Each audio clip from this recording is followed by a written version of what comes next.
Pellizcamos la parte superior del músculo esternocleidomastoideo y sacudimos 10 veces.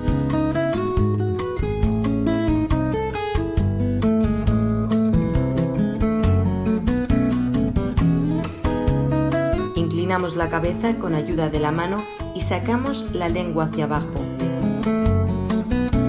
Mantenemos la posición durante 5 respiraciones.